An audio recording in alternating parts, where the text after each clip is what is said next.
आप सब सोच रहे होंगे कि ये क्या मैं करने लगा। मैं इस पौधे को जड़ से उखाड़ रहा हूं। आश्चर्य हो रहा है ना कि एक पौधे को उखाड़ना या काटना ना केवल एक अपराध है अपितु पाप भी है। तो फिर मुझे ऐसा करने की क्या आवश्यकता पड़ गई? क्योंकि कई बार विनाश ही सृजन तक पहुंचाता है। यदि नया भवन बनाना हो तो पुराने भवन को गिराना पड़ता है। व्यवस्था को परिवर्तित करने के लिए क्रांति लानी पड़ती है। और उसी प्रकार यदि किसी वृक्ष या किसी पौधे की जड़ों में घुन लग जाए या उसका मूल सड़ जाए तो उसे जड़ से उखाड़ देना ही श्रेयस्कर होता है, ताकि उस स्थल पर नए पौधे उपज सके। युद्ध करना पर्याय नहीं, परंतु कभी कभी शांति के लिए युद्ध करना आवश्यक हो जाता है। मैं तुम्हें श्राप देती हूं कि जिस प्रकार तुमने मेरे कुल का अंत किया है उसी प्रकार तुम्हारे कुल का अंत भी होगा।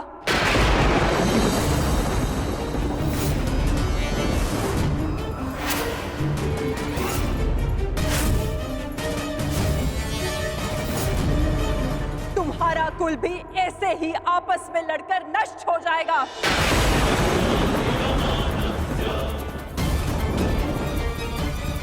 मैं भाग्यशाली हूं कि मेरे नेत्रों पर पट्टी बंधी है और मैं ये सब नहीं देख पाई, परंतु तुम ये महाविनाश अवश्य देखोगे।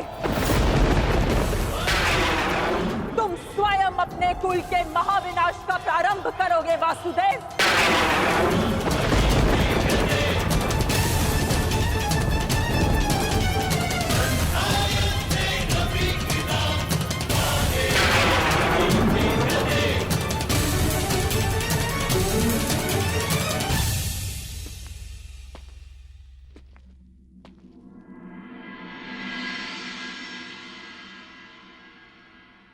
जिस प्रकार एक प्रसन्न माता का आशीष संसार में कोई नहीं रोक सकता, उसी प्रकार एक दुखद माता का श्राप संसार में कोई नहीं टाल सकता।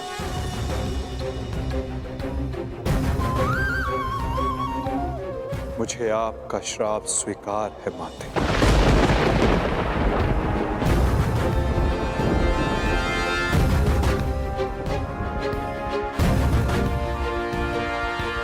किंतु क्या आपको ज्ञात है कि इस युद्ध का सत्य क्या है? क्या आप जानती हैं कि इस महाविनाश, इस महायुद्ध का वास्तविक रूप क्या है? मेरे साथ चलिए माता, उस कुरुक्षेत्र की रणभूमि पर जो इस महाविध्वंस, इस महाभारत की साक्षी बनी है।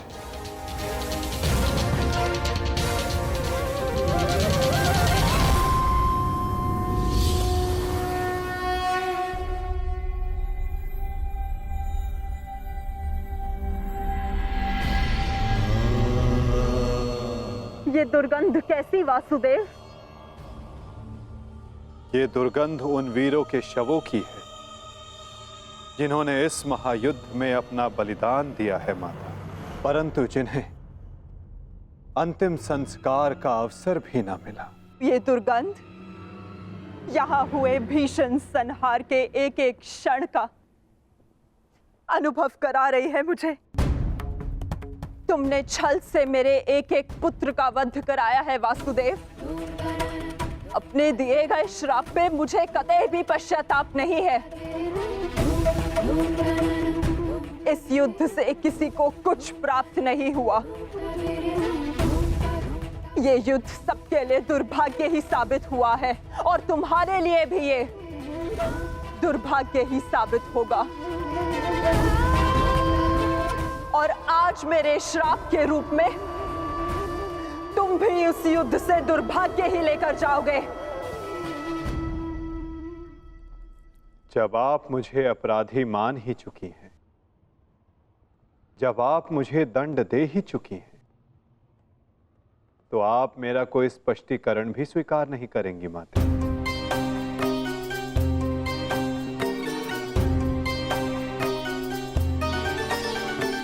परंतु सत्य का भान आपके लिए आवश्यक है माते। जिनकी दृष्टि से इस महायुद्ध का कोई भी क्षण, कोई भी छल अनदेखा नहीं गया है माते।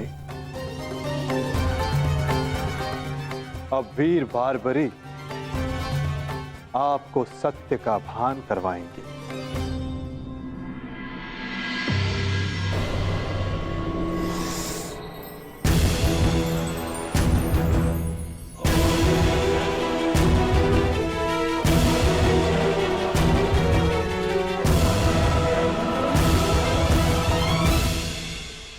अब आपके समक्ष वीर बार्बरीक है गांधार पुत्री,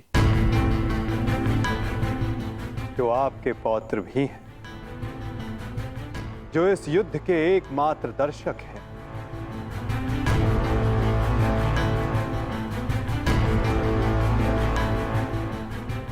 वो बार्बरी जिन्होंने अपना शीश दान किया और अमर हो गए।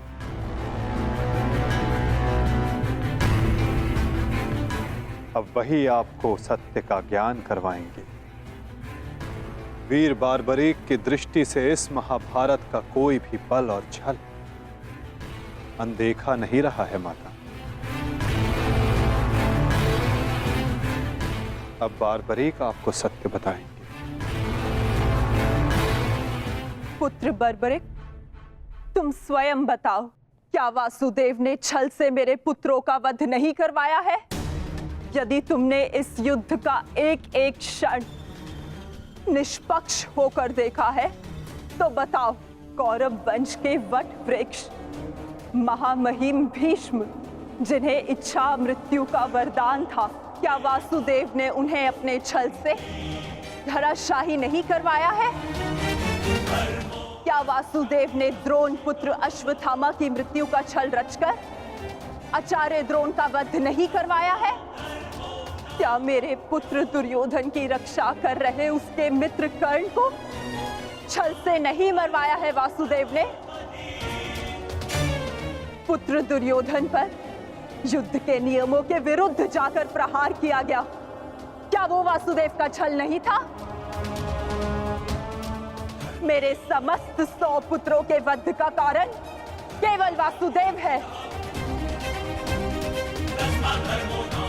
क्या ये भी सत्य नहीं है बार्बरिक?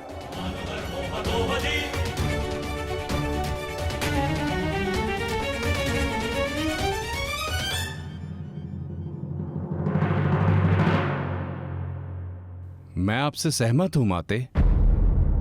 ये सब स्वयं वासुदेव ने करवाया।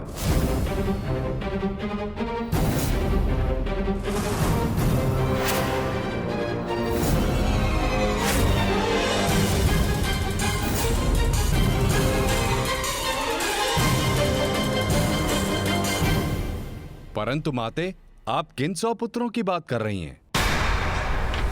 कौन भीष्म, कौन कर्ण, कौन द्रोण और कौन अभिमन्यु? सत्य तो यह है माते कि कुरुक्षेत्र में कोई था तो केवल एक पुरुष, वासुदेव कृष्ण।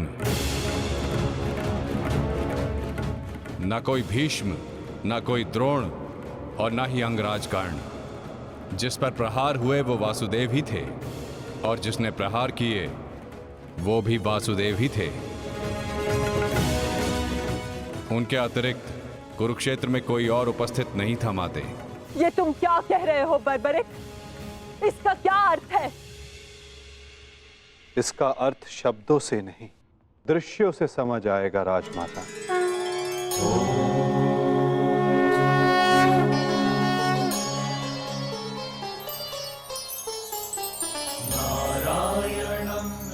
इस युद्ध के प्रारंभ से अंत तक हर प्रहार मैंने की और हर प्रहार मैंने ही सहा।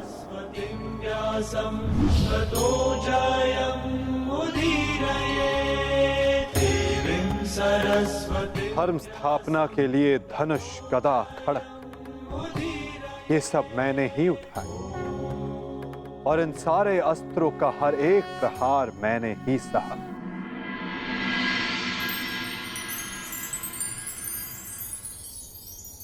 बाण चलाने वाला मैं ही था।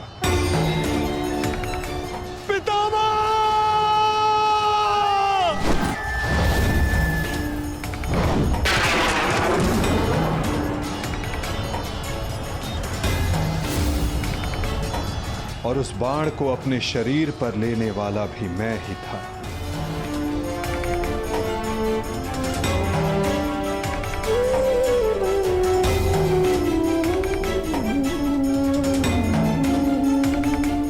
महामहिम भीष्म के रूप में भी मैं ही था और अर्जुन के रूप में भी मैं ही था और सरशैया पर लेटने वाला भी मैं ही था। अभिमन्यु बनकर चक्रव्यूह मैंने ही तोड़ा।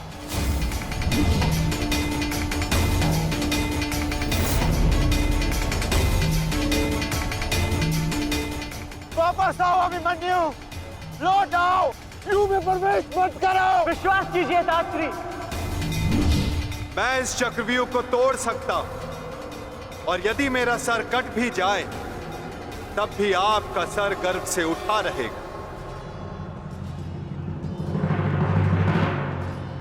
और उस दिन मुझे ही घेर कर मारा गया।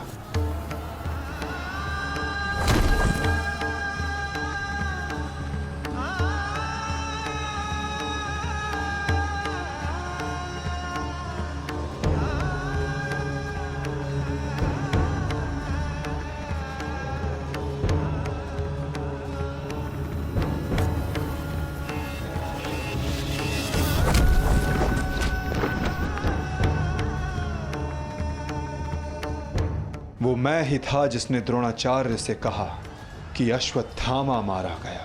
आपने बिल्कुल सही सुना आचार्य द्रोण।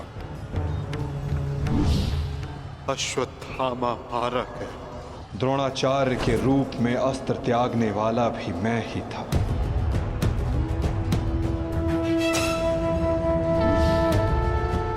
परंतु वो एक मनुष्य नहीं, एक हाथी था।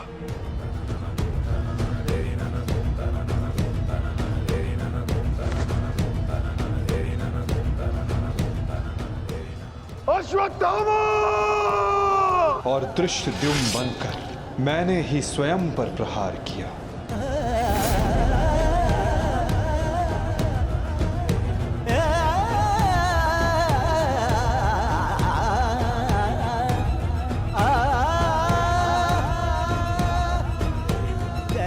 और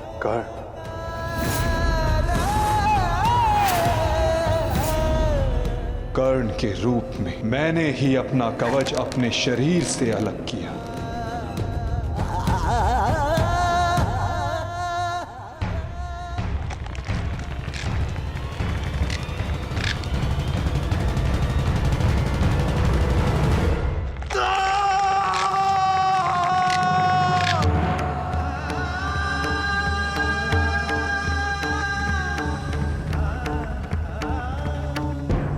और युद्ध के मध्य में मेरे ही रथ का चक्र धंसा और मेरे ही आदेश पर मैंने ही स्वयं पर अंजलि का अस्त्र चलाया। अंगराज को मुक्त करो पार्थ, अंजलि का अस्त्र का प्रयोग करो।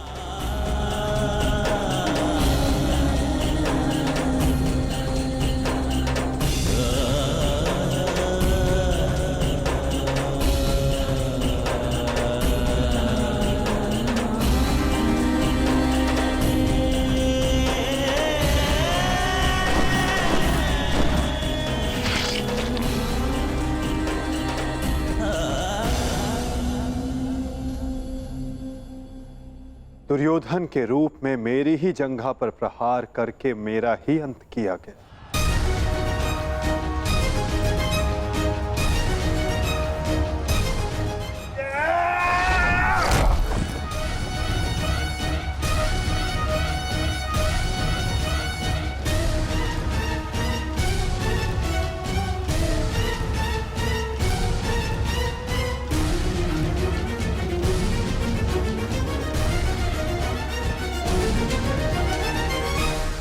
द्रुपद हो या धृष्टद्युम्न, विकोदर भीम हो या अर्जुन, सब में मैं ही था।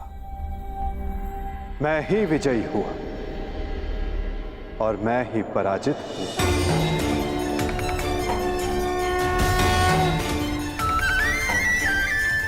सबसे अधिक प्रहार मैंने की, सबसे अधिक घाव मैंने ही खाया।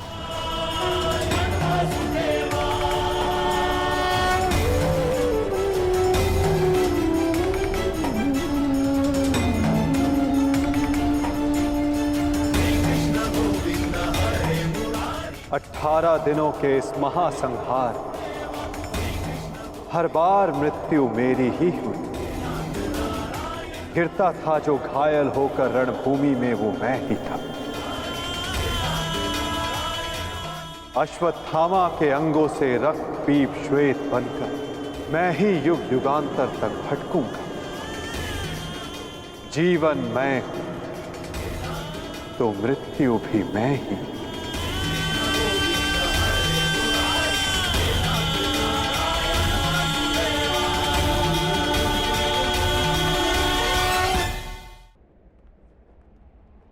श्राप तुम्हारा स्वीकार है माते।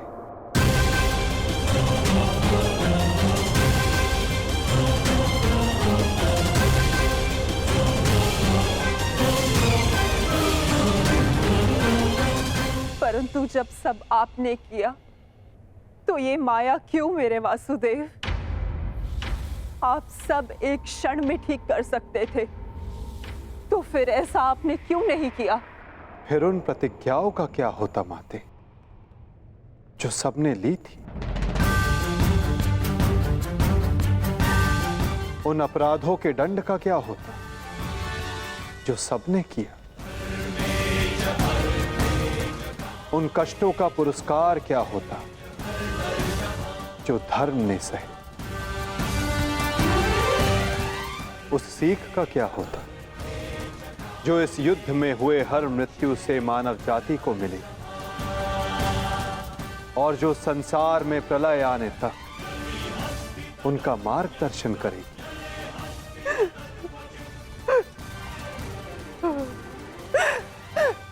मुझे क्षमा कर दीजिए वासुदेव। मेरा श्राप वापस नहीं लिया जा सकता, परंतु क्षमा अवश्य मांगी जा सकती है वासुदेव। अपने पुत्र मोह में खोकर मैं उचित और अनुचित का भेद भूल गई थी। मुझे क्षमा कर दीजिए केशव कि उस हो रहे अधर्म के विरुद्ध ये गांधारी अपने स्वर ना उठा पाए। क्षमा कर दीजिए।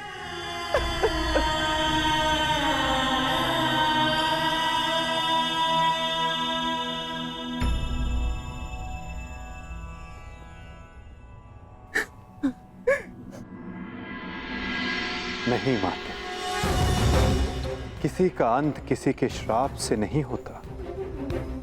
यदि किसी का अंत होता है तो स्वयं के पापों से। यदि यदुवंश का अंत होगा तो आपके श्राप से नहीं माते, अपितु स्वयं के पाप कर्मों से।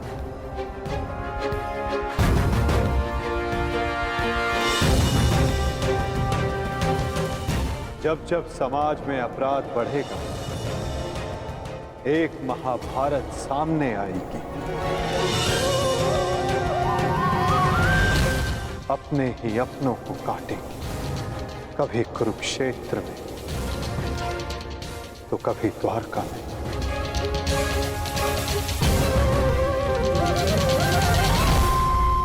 माते, यदि आप कुछ करना चाहती हैं तो अपने मन के इस प्रतिशोध की अग्नि को शांत कीजिए और पांडवों को आशीष दीजिए।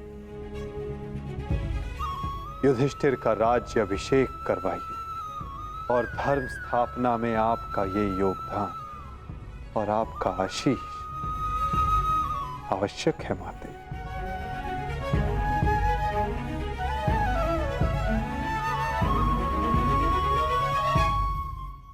संसार में सबसे श्रेष्ठ क्या है? फूल या कांटे, प्रेम या घृणा, संपन्नता या दरिद्रता, मित्र या शत्रु? बताइए। अब आप भी कहेंगे कि भला ये कोई पूछने की बात हुई? अवश्य, फूल, प्रेम, संपन्नता और मित्र ही श्रेष्ठ हैं। परंतु क्या आपने अपने जीवन में कभी सोचा है कि हर एक भाव, हर एक वस्तु, हर एक घटना का एक गुण धर्म होता है? त्वचा पर जलन करने वाले फूलों से अधिक श्रेष्ठ वो कांटे हैं जिनसे आप अपने घर की बाढ़ बनाते हैं ताकि वन्य पशु आपके भीतर ना आ सके। वो प्रेम श्रेष्ठ नहीं जो आपको अंधा, लोभी, पक्षपाती बना दे। वो घृणा श्रेष्ठ है जो आपको नया मार्ग दिखा दे। वो संपन्नता श्रेष्ठ नहीं जो आपको कृपण बना दे, मद्दांध बना दे। वो दरिद्रता श्रेष्ठ है जो आपको जीवन में परिश्रम करने की शिक्षा दे। कुविचार देने वाले, बुरा मार्ग दिखाने वाले मित्रों से अधिक श्रेष्ठ वो शत्रु होते हैं जो हमें जीवन का लक्ष्य दे दे। इसलिए अपने जीवन में हर वस्तु, हर भाव, हर घटना के गुण धर्म को पहचानिए और उसके पश्चात अपना चयन कीजिए।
सम्राट युधिष्ठिर की, सम्राट युधिष्ठिर की, सम्राट युधिष्ठिर की, सम्राट युधिष्ठिर की।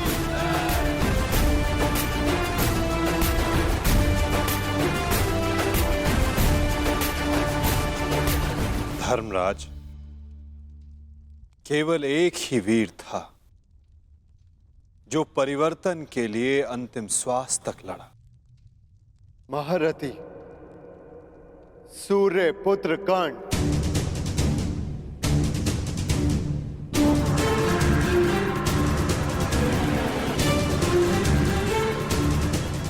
सदैव अपने ज्येष्ठ परिवर्तन के स्वप्न का आदर और सम्मान करना धर्मराज।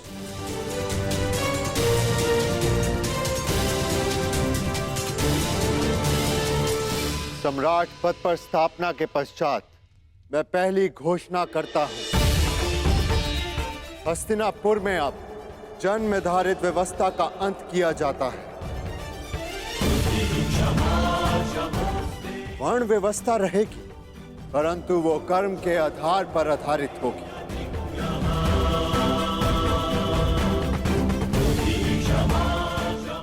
सूत हो या शूद्र हो, सबको शिक्षा का समान अधिकार दिया जाएगा और योग्यता के आधार पर काम, सम्मान और समानता का अधिकार सबको दिया जाएगा। यही धर्म स्थापना की नींव है और यही परिवर्तन का प्रारंभ। सम्राट युधिष्ठिर की, सम्राट युधिष्ठिर की, सम्राट युधिष्ठिर की, सम्राट युधिष्ठिर की। मुझे विश्वास है कि मेरे पश्चात परिवर्तन का अध्याय प्रारंभ होगा।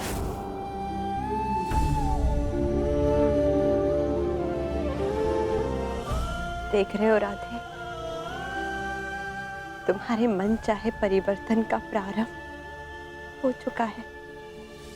महाभारत के इस महायुद्ध में 18 अश्वनी सेना और बहुत से महारथियों ने अपने प्राणों का त्याग किया है। मैं उन वीरों के परिवारों को नमन करता हूं।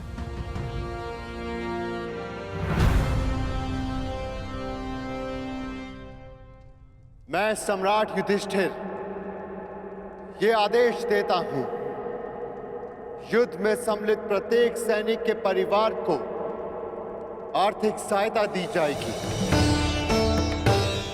उनके बालकों को शिक्षा, उनके आश्रितों के लिए भरण पोषण की व्यवस्था अब सम्राट का उत्तरदायित्व है।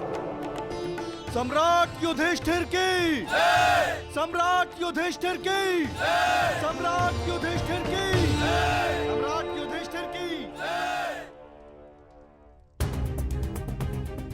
और भ्राता कर्ण, मुझे विश्वास है कि मैं संसार में सदा राधे कर्ण के नाम से ही जाना चाहूंगा। राधे कर्ण के द्वारा सुझाए गए प्रतिरूप के आधार पर राज्य में समानता की एक नई व्यवस्था विकसित की जाएगी।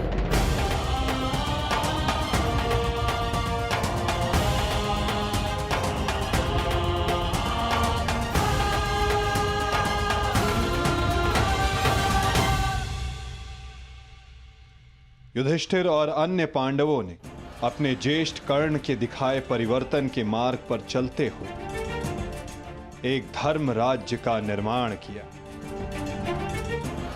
अर्जुन का लक्ष्य अब केवल एक महान व्यवस्था की स्थापना थी। 100 कौरवों का नाश कर देने वाले भीम ने भी अब निर्माण की भागदौड़ संभाल ली थी और नकुल सहदेव अपनी माता कुंती, गांधारी और बुजुर्ग हो चले धृतराष्ट्र की सेवा में लगे थे। हर ओर धर्म था, संपन्नता थी, आनंद था, परंतु अतीत से छूटा एक बाण परीक्षा बनकर भारत के भविष्य पर मंडरा रहा था।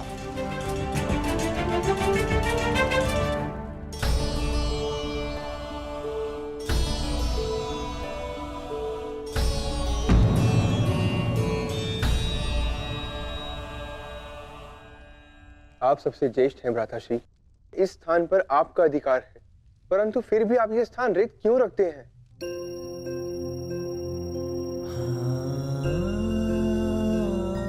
नहीं नकुल, ये स्थान मेरा नहीं है।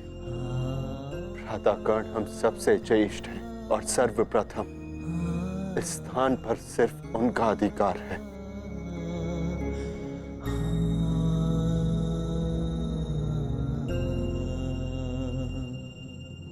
साम्राज्ञी, क्या हुआ दासी? इतनी व्यग्र क्यों हो? युवरानी उत्तरा को प्रसव पीड़ा होना आरंभ हो चुका है।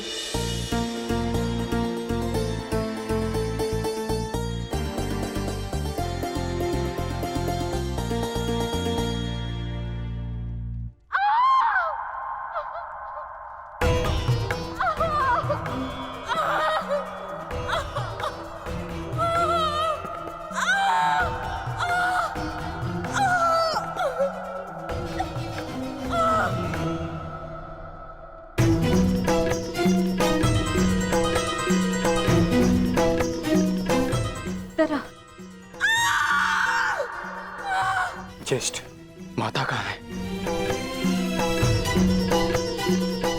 माते,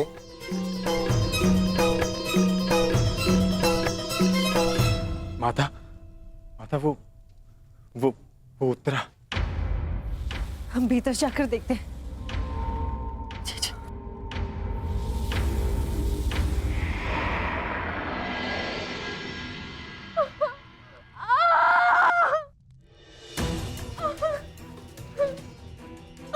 पुत्री, साहस रखो। अब और पीड़ा सहन नहीं होती माता।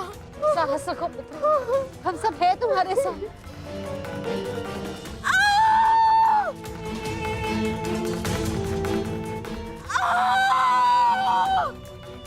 माता, प्रसव पीड़ा तो सबको होती है, परंतु उत्तरा के लक्षण गंभीर हैं।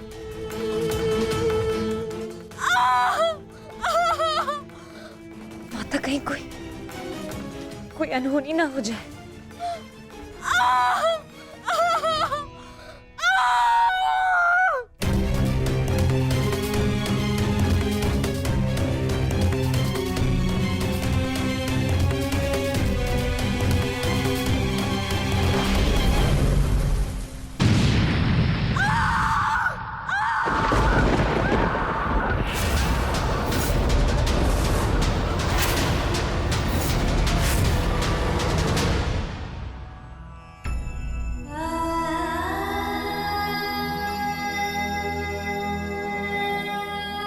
क्या अनर्थ हो गया? अब हम क्या उत्तर देंगे उत्तरा को? उत्तरा,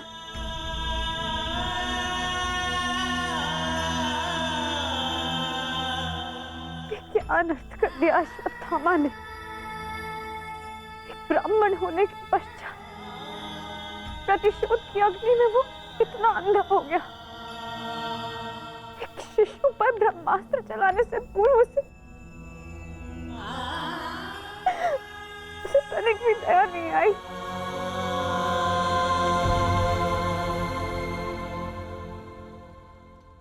क्षमा कीजिए महाराज, किंतु हम शिशु नहीं बचा सके।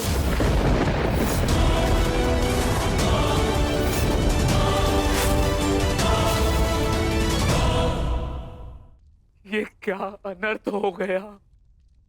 ये सब मेरे कर्मों का फल है। हे नारायण, उस बालक की सहायता करिए। इसमें उस बालक का कोई दोष नहीं है। हे नारायण, सहायता करिए। माता,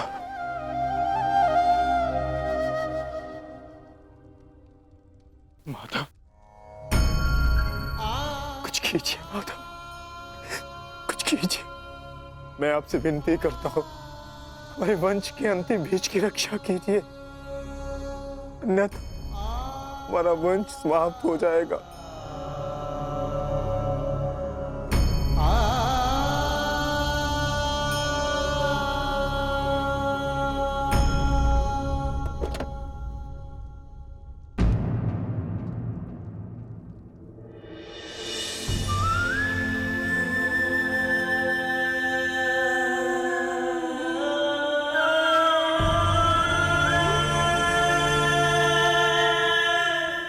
ब्रह्मास्त्र विफल नहीं जा सकता याज्ञसेनी। ब्रह्मास्त्र का संधान हुआ है तो उसका परिणाम निकलना भी निश्चित है।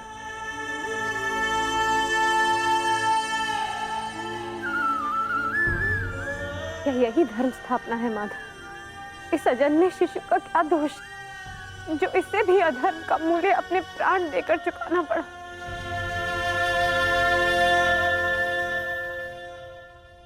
एक पापी के पाप का फल निरीह उत्तरा क्यों भुगतेगी?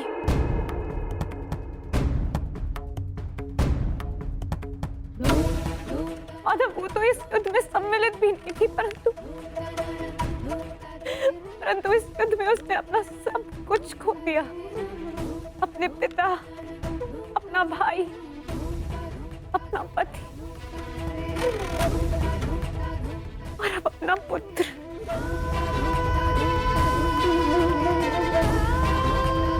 ये कैसी धर्म स्थापना है माधव?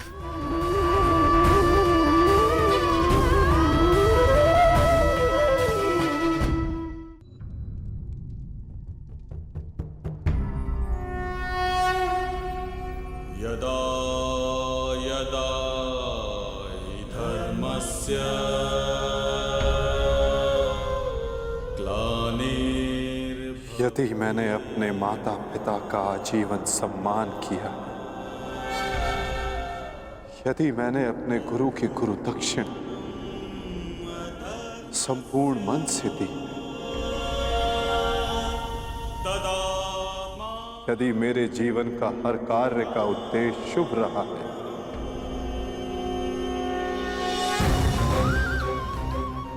यदि मैंने धर्म स्थापना के लिए संपूर्ण प्रयास किया है,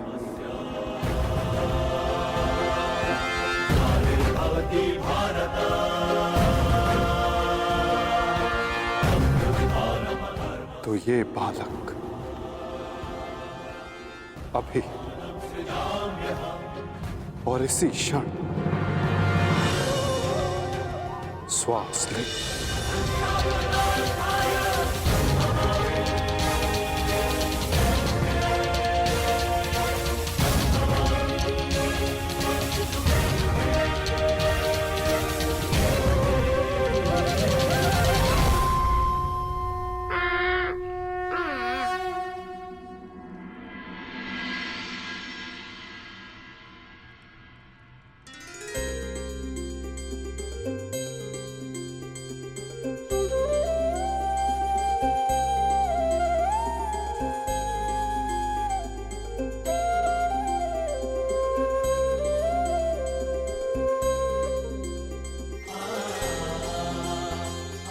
अपने जीवन की सबसे कठिन परीक्षा में सफल हुआ है ये बालक। ब्रह्मास्त्र की कठिन परीक्षा में खरा उतरा है ये बालक, जो धर्म स्थापना का मुख बनेगा।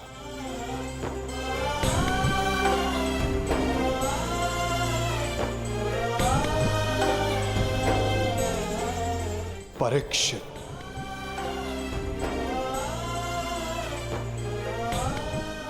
हाँ याज्ञसेनी, इस बालक का नाम परीक्षित होगा। विशाली! विशाली! विशाली? विशाली, पुत्र विशाली।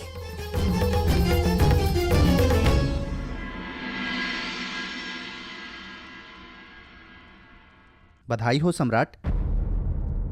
देवी वृषाली माता बनने वाली हैं।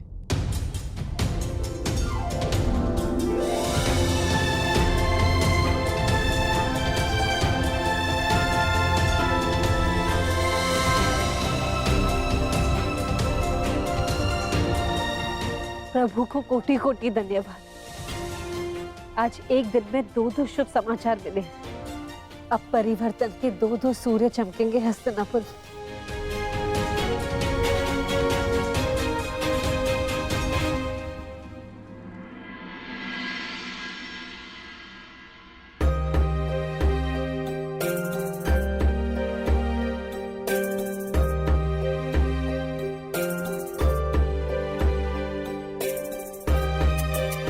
परिवर्तन का नया युग प्रारंभ हुआ है वृषाली।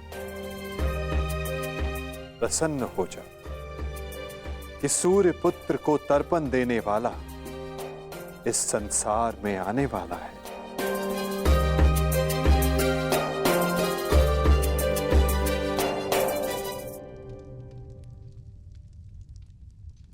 अब आप सब मुझे आज्ञा दीजिए।